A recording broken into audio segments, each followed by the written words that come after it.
Ош мамлекеттик университетинин Үмүт телестудиясынын жумалык көрсөтүүлөрү менен таанышыңыздар, саламатсыздарбы? Аны мен Гүлбахар Ахмедова алып барам. Алгач көрсөтүүлөрдөн кыскача. Ош мамлекеттик университетинин делегациясы Орусияда ис сапарда болуп келди. Урал федералдык университети менен Ош мамлекеттик университетинин кызматташтыгы бекемделет. Ош мамлекеттик университетинде Корей тили жана маданият борбору ачылды. Көп кырдуу талант эси Букарбай Үметов тууралуу өмүр сапар берүүсүндө. Ушул жана башка маалыматтар тууралуу эфирдин жүрүшүндө күбө болосуздар.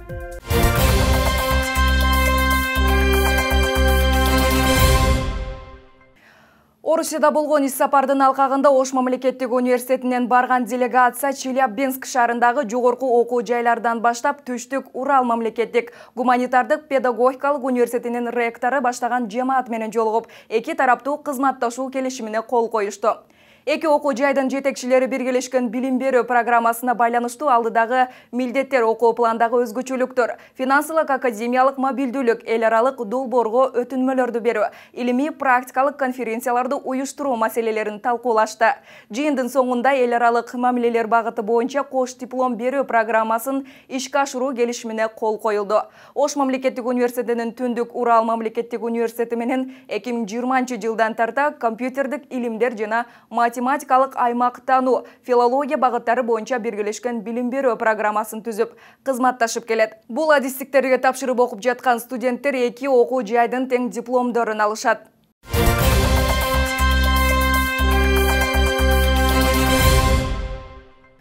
Ош мамлекеттик университетинин ректору Кудайберди Кожобеков баштаган делегация Урал мамлекеттик медициналык университетинде болуп, окуу жайдын ректору Ольга Ковтун, окуу жайдын проректорлору жана тиешелүү жетекчилер менен жолугушту. Жолугушууда ректорлор кош дипломдуулук программасы боюнча педиатр адистигин кошуу маселесин талкуулашты. Ординаторлорду стажировкадан өткөрүү, аспирантурадан кийинки профессионалдык билим берүү, кышкы жана жайкы мектептерди уюштуруу, абитуриенттер үчүн даярдоо факультетин түзүү боюнча биргелешкен иш пландар тууралуу сөз кылышты. Буга чейин Ош мамлекеттик университети менен Урал мамлекеттик медициналык университети кош дипломдуулук программасы боюнча келишимге кол койгон. 2021-2022 окуу жылында дарылоо иши жана стоматология адистеген студенттер кабыл алып, билим алышууда.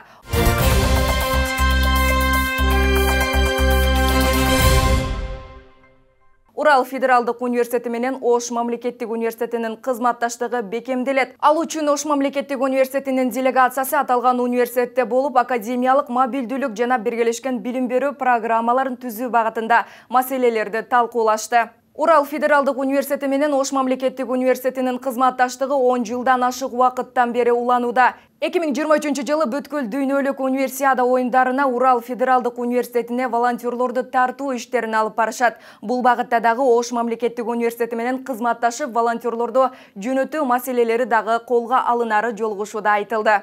Урал федералдык университети Екатеринбургда жайгашкан 100 жылдык тарыхы бар алдыңкы университет, академиялык мобилдүүлүк боюнча дүйнөнүн 40 өлкөсүндөгү 162 университет менен кызматташат.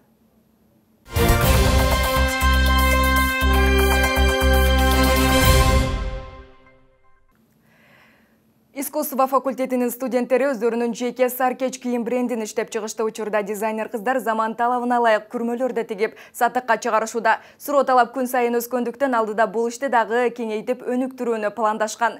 Толугураак Асылбек Тагайбек уулу айтып берет. Факультеттин деканы Нурабиден Маразуков студент кыздарга колдоо көрсөтүп, атайын конструктор окутуучу Хатам Махмутовго дайындаган. Ал студент кыздар менен биргеликте башында заман ылайыкташтырып, 5 дана күрмө тигишсе, азыркы учурда 100дөн ашуун күрмөлөрдү тигип чыгарышууда. Дизайнер кыздар көптөн бери жеке өздөрүнүн брендин ачабыз деп пландап келишкен. Тынымсыз кылган аракеттердин натыйжасында 2021 жылдын 30 ноябрында максаттары ишке ашып, брендке Саркеш деген наам ыйгарышкан. Кыздардын алгачкы кардарлары факультеттин студенттери жана окутуучулары болгон. Учурда башка кардарлардан да буйрутма түшүп, иш жандуу жүрүүдө. Күрмөлөрдүн наркы болсо базар басынан жогору эмес. Азыркы учурда көпчүлүгү өзүбүздүн факультеттен алышып атат, студенттер да. Негизи бул биздин бренд мындай чыгарган изделиябыз жаштар үчүн да. Оверсайз стилинде, ошондуктан көбүнчө жаштар алышат. Ошмунун ар бир факультетинен барбы деп бизге байланышып, чалып, ошентип алып атат да. Албетте азыр ушул бойдон эле калып калбасам, буюрса жазгыга, жайгыга дагы башка изделиялар чыгарып, көйнөк, костюм ушундай жашнакай заман талабына ылайык кылып, брендибизди алдыга алып кете турган пландарыбыз бар. Ал эми ушул таланттуу кыздарга жол көрсөтүп, көмөктөшкөн окутуучусу буга чейин өзгөчө стилдеги бренд кийимде тиккен студенттери болгонун, бирок ал ишин андан ары улантып, соода сатыкка чыгарып жатканы биринчи жолу болуп жатканын айтат. Бренд маселесине келе турган болсок, бренд негизи ойлоп тапкандар болгон. Азыр деле көпчүлүк өзүнүн брендинин үстүнө иштеп атат. Бирок именно брендини чыгарып, неме кылып, ошо боюнча отдельный изделия чыгаргандар болгон эмес күнгө чейин. Азыр күндө өзүңөр көрдүңөр, ошо кыздар өздөрү демилге көтөрүп, ошо менен чыгарсак, изделияны чыгарсак деп келди. Аны колдон келишинче ошого жардам берип атабыз.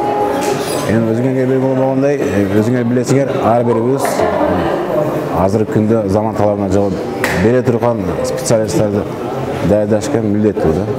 Ошо колдон келишинче жардам берип, колубуз астында иштеп чыгарып атат изделияларды. Окуу жайдын искусство факультетинин студенттерин жетиштүү деңгээлде билим алышы үчүн дээрлик баардык шарттар жаратылган. Студенттердин теориялык билимин практика менен айкалыштыруу үчүн акыркы техникалар менен жабдылган тигүү цехи жана үн жаздыруу үчүн заманбап студия бар. Асылбек Тагайбек уулу, Нурсултан Бакай уулу, Ошму жаңылыктары.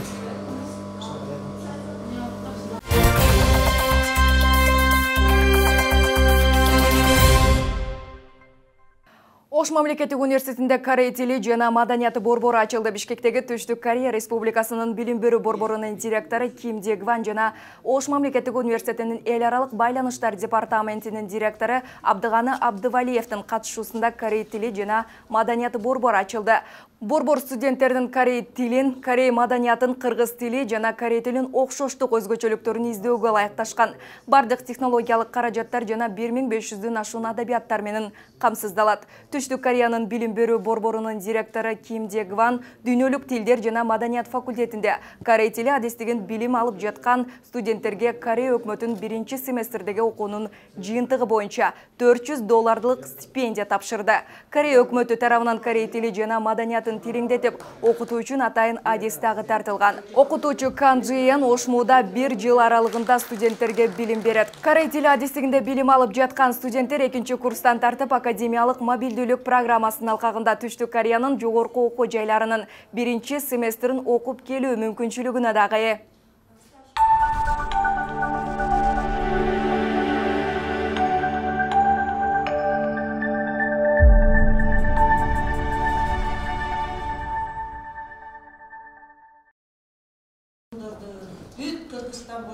Конференцияга Ош облусундагы жана Ош шаарындагы медицина тармагында эмгектенген дарыгерлер, ооруканалардын башчылары, медицина факультетинин окутуучулары катышты. Мында студенттер мамлекеттин экономикалык, социалдык жана саясий өнүгүүсүн камсыздоо үчүн илимде, өндүрүштө жогорку профессионалдык кадр болуп чыгышы керектиги айтылды.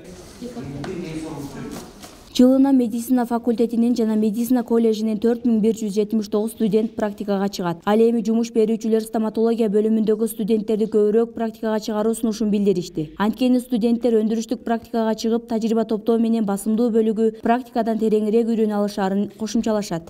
Биздин теориялык жактан берген билимибизди өндүрүштө алар кантип айкалыштырат, кантип үйрөтөт. Андагы биздин кемчилдиктер, теориялык жактан кандай өндүрүшкө мындай дал келбеген программалар бар. Мына ушуну биз мындай отуруп бүгүн сүйлөшүп, ачыктап, айкындап тактап алышыбыз керек да. Бул негизги биздин максатыбыз. Ошондой эле студенттерди практикага көбүрөөк чыгарып, аларга билим берүүдө химия, биология предметтерин окутууга басым жасалышы керек дейт. Ош шаарынын шашылыш медициналык жардам берүү борборунун директору Мирболот Султанов. Сунуш катары айтмакчыбыз, ошол практический базаларды көбөйтсө, андан кийин ошол экстремальный медицина боюнча реанимация, мисалы экстренный службаны, реанимацияны күчөтүп тартып өтсө, реанимация боюнча, анын экстренный служба боюнча мына хирургия, травматология ошол базаларга көбүрөөк бизге басым жүргүзсө. Иш-чарада презентация коюлуп, катышуучулар арасында суроо жооптор болду. Катышуучулар өздөрү кызыккан суроолорду берип, өндүрүш боюнча кененирээк маалымат ала алышты. Мырзагүл Дүйканбай кызы, Нурсултан Бакай уулу, Ошму жаңылыктары. Сиздерді Өмір телестудиясының көрсөтүүлөрү менен таныштырган Гүлбахар Ахмедова болдум. Эфирде өмүр сапар жана спорт дүйнө программасы.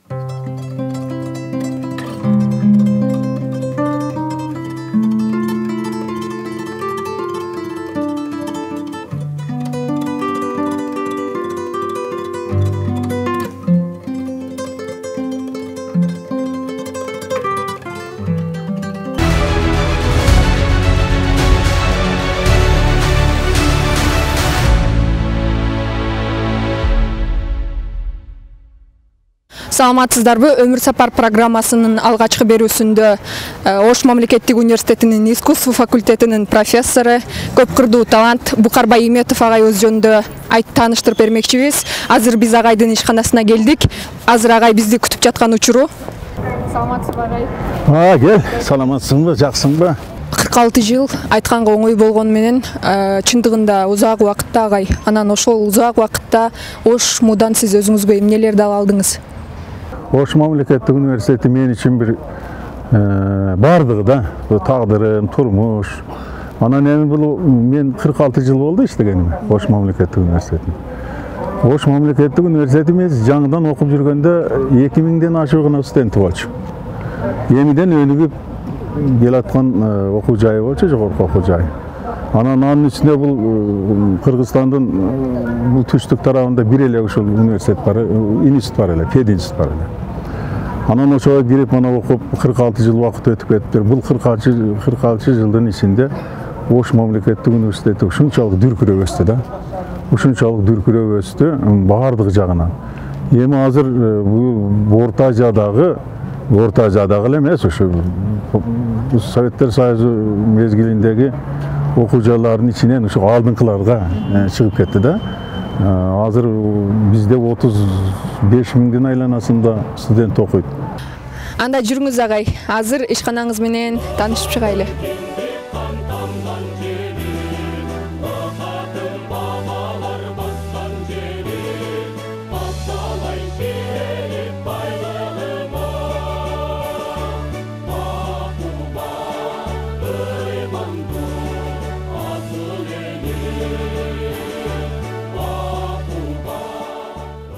Ошто эки ыйык чай болсо, анын бири Сулайманто, экинчиси Ош мамлекеттик университет эмеспи агай? Ошол Ош мамлекеттик университетине куттуу окуу жайга келип иштеп эмгектенип калышыңызга эмне түрткү болду эле? 1976 жыл бүттүм окуум. Бүткөндөн кийин анда бүткөн балдарды распределение деп мындай бөлүштүрөт эле да мектептерге. Анда бөлүштүргөндө ректоратта анан облонун катышуусу менен, декандын катышуусу менен бөлүнүшөт эле. Анан биздин факультетке келип калды кезек. Анан кийин бирден кирип атабыз. Анан мен эми ошону окуп дагы тоо жерде бир мектеп бар, ошого бөлүнсөм керек. Ошого айтайын эми, ошого барып иштейин деп. Анан кирсем, деканыбыз айтып калды, бул баланы биз өзүбүзгө алып калабыз деп. Анан мен таң калдым, кандай болот деп. Ал мезгилде баягы университетте ишке алып калып өтө кыйын эле. Өтө кыйын эле. Анан мен таң калдым, анан неме айтты, ректор айтты, орун жокко сенде деп. Анда Сулайман Жумагулович деген бизде бир окумуштай сонун бир агай болчу, фронтко катышкан, согушка катышкан киши бар. Деди, анан деди эле бизде лаборант болуп иштейт бул деди. Анан кийин орун болгондо анан окутуучулукка өткөрөбүз деп. Анда деканыбыз Сарыков деген декан эле. Сарыков айтып калды, ушундай калтырабыз десе, облону Саткын Алиев деген облону бар. Ай деди, бул жигит бизге керекпи? Мектепке барып иштесин деп. Анан экөө талашып калды. Талашты эле, ректор айтты, кой эми. Бул бала 5 окуптур, бардыгына жакшы окуптур. Калтырайлы дагы иштеп көрөйлүк анан. Деди, анан ушубай калышты, ректор айтып атат да. Анан айтты, балам деди, сен эми илим менен шугурлан деди. Мына университетке калып атасың, эми илим менен шугурланып жакшынакай бол. Сени мына Талип Каримбердиевич Сарыкова кайда айтып атат. Талип Каримбердиевич алып калып атат. Ушун жакшынакай иштеп, ошол жерде өзүн көрсөт деди. Анан эми университетте калтырып атса мен жок деп элем. Анан кийин ушунчалык сүйүнүп, калып, анан ошодон баштап лаборант болдум, анан башка да өзүңөр билген барлык кызматтардан аркаладым. 46 жыл өтүп кетиптир эми ошодон бери.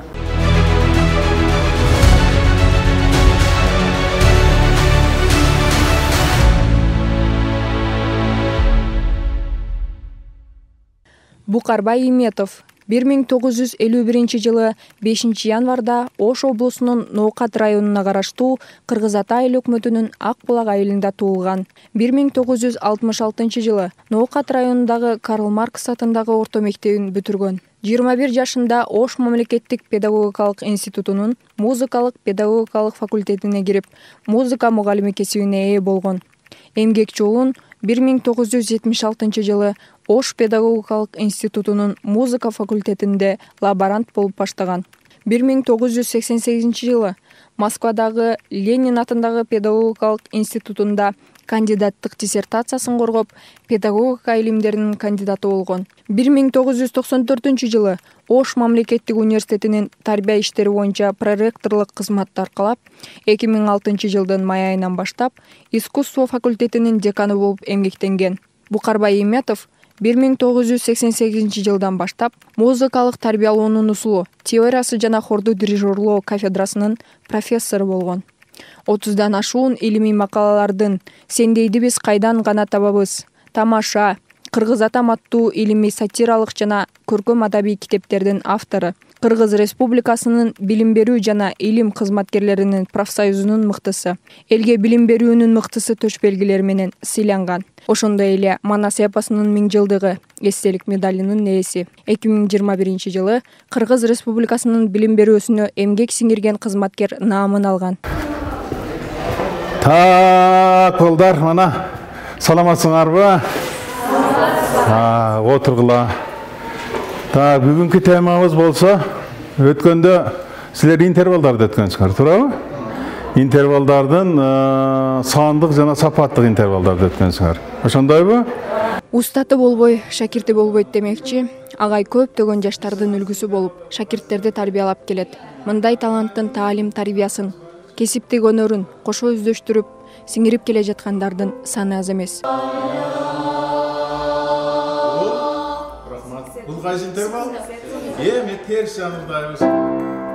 Жаңыдан советтик армияны бүтүп келип, музыка факультетине келип, окууга тапшырып, алгачкы студенттерден болуп жүргөн мезгилден бери тааныйм да агайды. Азыр көптүрбү агайдын колунда окуп калдым дегендей. Мына тагдыр насип экен, жылдар өтүп, айлар өтүп дегендей, азыр бир киштешип калдым Букарбай Иметович менен. Эми Букарбай Иметович жөнүндө көп жакшы нерселерди айтсак болот. Бул агайдын өмүр жолу ушул биздин ушу искусство факультети менен бирге жашоосу, өмүрү ушул факультетте өттү десем жаңылышпайм да. 1990 жылы искусство факультетин бүтүп келип, онда педагогикалык институт биздеги. Ошондой келип музыка факультетине кирип калсам, ошол жерде Букарбай Иметович деген агайды ошол жерден тааныгам да. Ал агай менен иштешкениме, бирге жүрүп ушул тарбия алганыма мен өтө кубанычтамын. Биринчи жолу келсем, агайдын бир мага жаккан жери ак көңүлдүк жагын, анан куудулдук жактан сүйлөп кетип, студенттерге кандай мамиле кылышты. Мени өзүмдү агайдын бир кесе белгилеп кеткен жагым, агайды биздин жаш келген мугалимдерди кантип өзүн институтта, кантип өзүн жогорку окуу жайда алып жүрүүсүн ушу бизге үйрөттү деп айта алам да.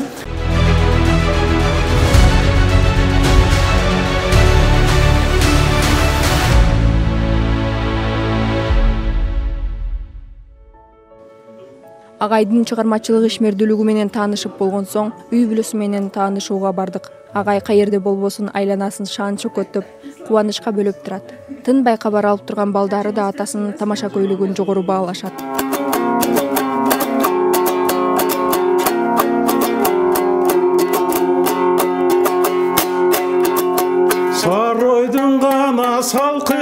тосынан, сағызған ғанаң ұчат біз осынан.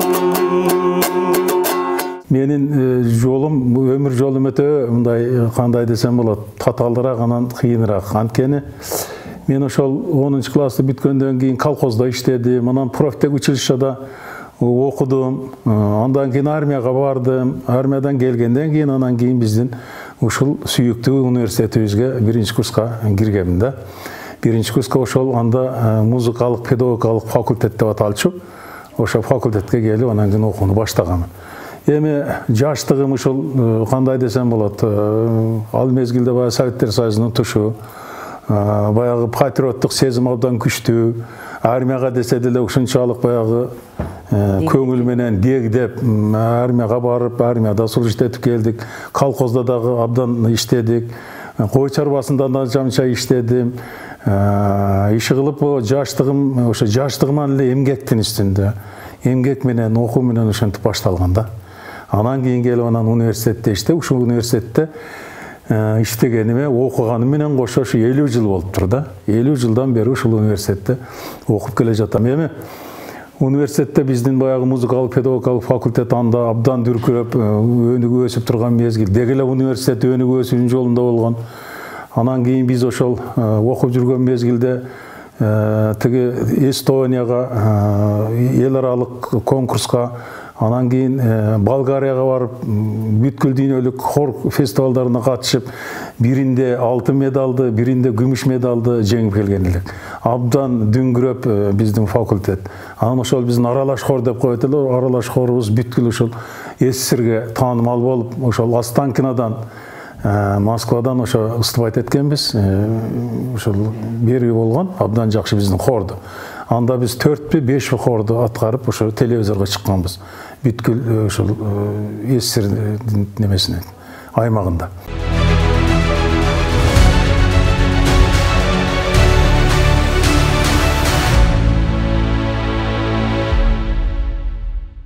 Балдарга татыктуу ата деп айта алам. Балдарга бизге катык тийбейт. Күлүп гана тамаша аркылуу бизди дагы кошо тарбиялап коет.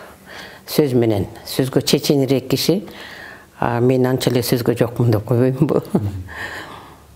Ошол ул балдарыбыз жакшы, Кудайга шүгүр, бардыгына билим берди, көздөрү менен өздөрү. Азыр кожоюнум экөөбүз эле ынтымактуу үй болуп жашап атабыз. Карбай Иметов чыгармачылыкта гана ийгиликтүү болбостон, 2 уул 1 кызды татыктуу тарбиялап, билим берип, эрезеге жеткирген. Балдары укук коргоо органдарында, медицина тармагында элдин балдары болуп эмгектенип келишүүдө. Учурда 11 неберенин сүйүктүү чоң ата таятасы. Биздин үй бүлөдө мен жалгыз кызмын, 2 уул.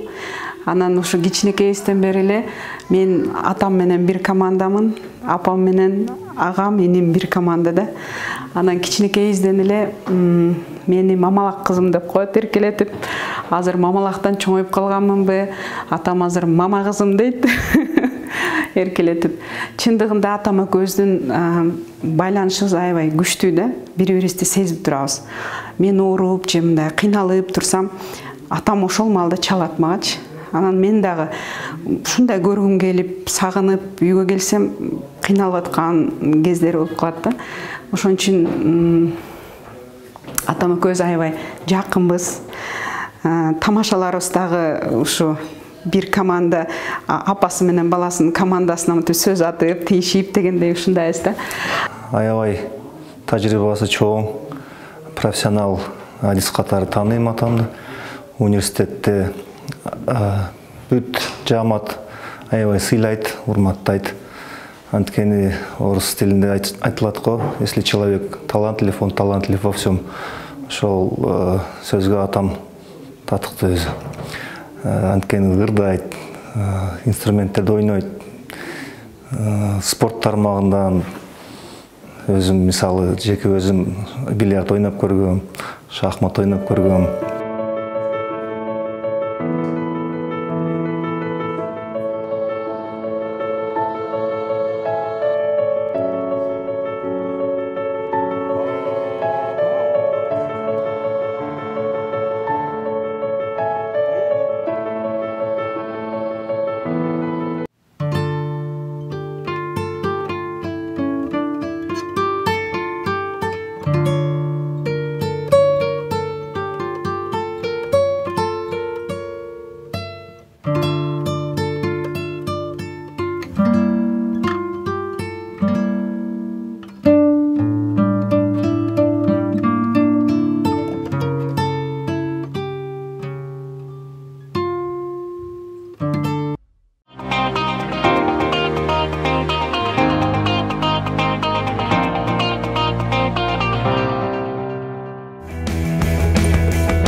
Саламатсыздарбы спорт сүйүүчүлөрү, бүгүнкү спорт дүйнөсү берүүбүздө 2019 жылдан бери жакшы ийгиликтер жаратып, мыкты оюндар өткөрүп, жыл ичинде жакшы көргөзүштөр көргөзүп, жаңыдан чыгып келе жаткан Ош мамлекеттик университетинин студенттер арасында куралган кичи футбол жөнүндө болот. Аны эмесе Ошму кичи футбол командасынын спорт дүйнөсүн көрөлү.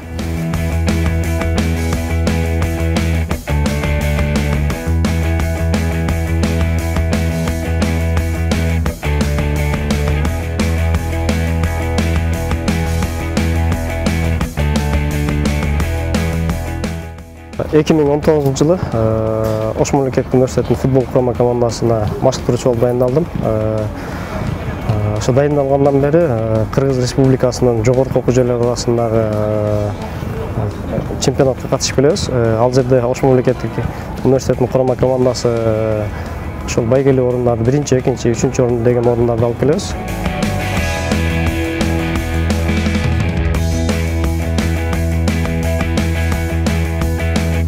Биздин команда 2019 жылда түзүлгөн болуп, ошол биздин биринчи мелдешибиз Бишкек шаарында болуп өткөн универсиада болуп эсептелинет. Ал мелдеште командабыз менен 3-чү местаны ээлегенбиз. Ош шаарынын биринчилиги Ош шаарынын чемпионаты болуп түзүлдү. Ал чемпионатта азыр полуфиналга чыгып калдык. Жарым финалда Кудай кааласа мүмкүнчүлүгүбүз бар финалга дагы.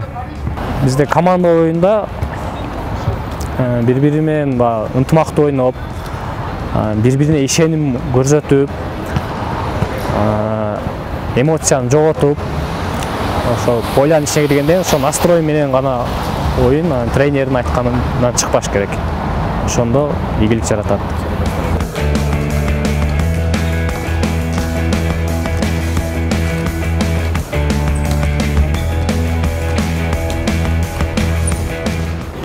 Азыркы учурда биздин физкультура факультетиндеги балдардын машыгуусу жакшы өтүп жатат.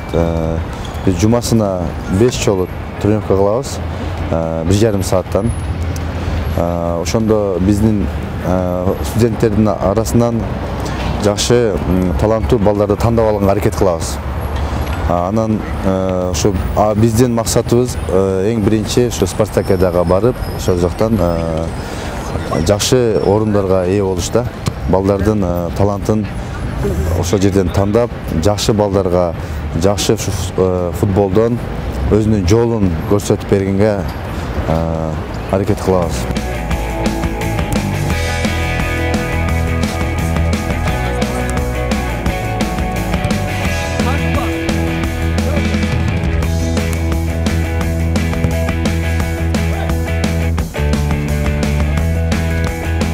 Ал эми биздин алдыдагы максатыбыз бул ошол Кыргыз Республикасынын ошол кичи футбол боюнча чемпионатында националдык лиганы багындыруу. Андан сырткары ошол келечекте максат кылып атабыз, ошол дүйнөлүк аренага чыгайлы деп негизги максаттарыбыз ошол.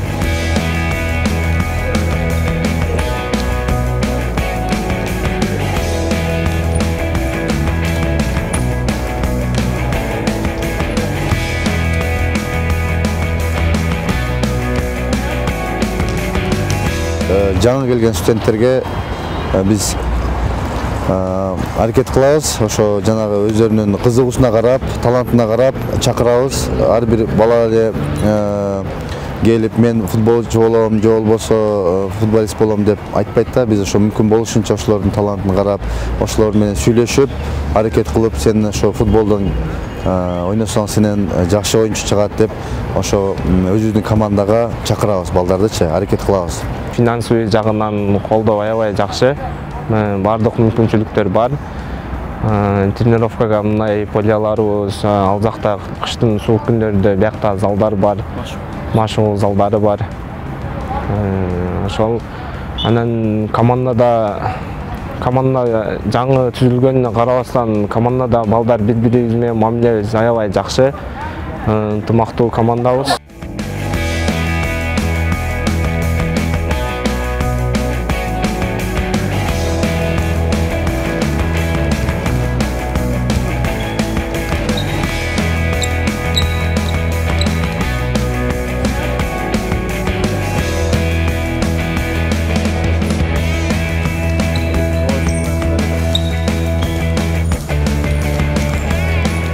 Бүгүнкү спорт дүнөсү берүүбүз Ош мамлекеттик университетинин кичи футбол боюнча курама командасы жөнүндө болду. Аны алып барган мен Нурлан Уларапбай.